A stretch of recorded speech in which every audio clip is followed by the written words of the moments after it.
जंग का नक्शा बदल चुका है मशरिक़ वुस्ता में, और शायद यही वो मरहला है जहां सिर्फ हथियार नहीं हिकमत अमली फैसला करती है। जी हां, अब ईरान ने अपनी दिफाई हिकमत अमली में बहुत बड़ी तब्दीली लाते हुए गौरिला तर्ज की फौजी क़यादत और गैर रिवायती जंगी मंसूबाबंदी को ज्यादा अहमियत देना शुरू कर दिया है। जी हां, पहली बार इस जंग में आपने सुना होगा कि अब ईरान जो है अपनी जो गौरिला जो उसकी फौज है उसको एक तरह से तैयार कर रहा है। गौरिला तर्ज की जो जंग है अब उसके ऊपर ईरान अब एक तरह से गौर व फिक्र कर रहा है, और ईरान को दरअसल पता है कि दुश्मन चालाक और ताकतवर है। इसीलिए ईरान एक ऐसी जंग की तैयारी कर रहा है जिसमें रिवायती महाजों के बजाय तेज रफ्तार, मुंतशिर और गैर मुतवक्की कार्रवाइयां मरकजी किरदार अदा करेंगी। ये दरअसल ईरान को बहुत अच्छे से पता है।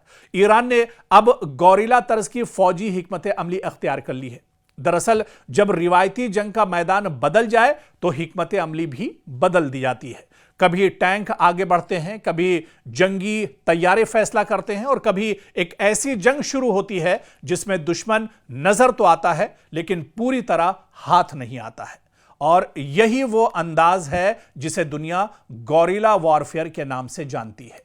दरअसल हालिया दिनों में बाज तज्जियाकारों की जानिब से यह दावा किया जाता रहा है कि ईरान ने अपनी दिफाई हिकमत अमली में गौरिला जंग के अनासिर को मजीद नुमाया कर दिया है। अब सवाल यह है कि गौरिला जंग होती क्या है, और अगर कोई मुल्क इस तर्ज फिक्र को अपनाता है तो इसके क्या कुछ असरात मुरत्तब होते हैं। क्योंकि सबसे पहले तो यहां पर यही समझना जरूरी है कि गौरिला जंग क्या है। बचपन से गौरिला जंग के बारे में आप सुन रहे होंगे, आपने देखी नहीं होगी लेकिन सुना जरूर होगा। गौरिला जंग से आखिर मुराद क्या है?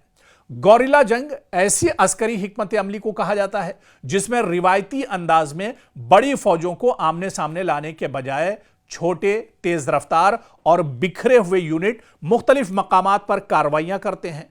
अचानक ये हमले होते हैं, छोटे छोटे ग्रुप में ये हमले होते हैं। इसमें नक्लो हरकत, अचानक हमले, मालूमात का इस्तेमाल और लचक को बहुत ज्यादा अहमियत दी जाती है। और आप देखिए कि अगरचे बाज मीडिया रिपोर्ट्स और तज्जियों में ईरान ने गौरिला फौजी क़यादत उतार दी है, यह भी कहा जा रहा है कि ईरान अब गौरिला जो तर्ज अमल है उस पर अब एक तरह से जंग लड़ रहा है। लेकिन इस दावे की आज़ाद और सरकारी सतह पर अभी तस्दीक एक तरह से नहीं हो पाई है। हालांकि ईरान की फौजी साख्त भी मुनफरिद है। एक तरफ बाकायदा मुसल्लह अफवाज हैं, जबकि दूसरी जानिब पासदारान इनकलाब यानी IRGC है, जिसका अपना ज़मीनी, बहरी और फ़ज़ाई ढांचा मौजूद है। बरसों से ईरान की दिफाई हिकमत अमली में गैर मुतवाज़िन या आप ये कहिए कि वारफेयर का तसव्वुर यहां पर नुमाया रहा है, यानी ऐसी हिकमत अमली जिसका मकसद रिवायती फौजी बरतरी रखने वाले हरीफ के मुकाबले में मुख्तलिफ तरीकों से तवाज़ुन कायम करना होता है। दिफाई माहिरीन के मुताबिक ईरान की हिकमत अमली में आप देखिए कि कई चीज़ें बहुत नुमाया है। तेज़ रफ्तार और मुंतशिर ऑपरेशंस, मिसाइल और ड्रोन सलाहियतों का इस्तेमाल, फ़ज़ाई दिफा को मजबूत बनाना, अहम तंसीबात की हिफाजत और मुतबादिल कमांड निज़ाम।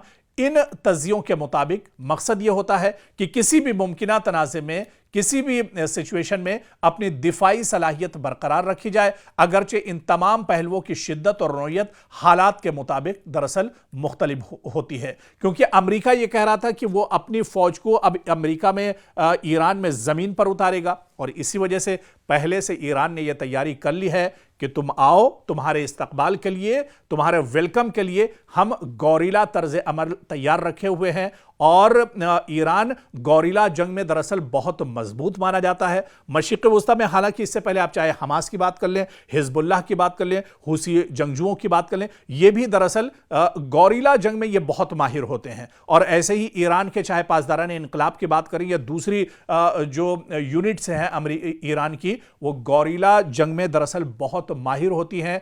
छोटे छोटे यूनिट में ये लड़ते हैं, अचानक ये हमला करते हैं, पहले से रेकी करते हैं, पता करते हैं कहां पर दुश्मन छुपा है, और उस पर बाज की तरफ से अचानक उन पर यह अटैक किया जाता है और यह आमने सामने की लड़ाई होती है।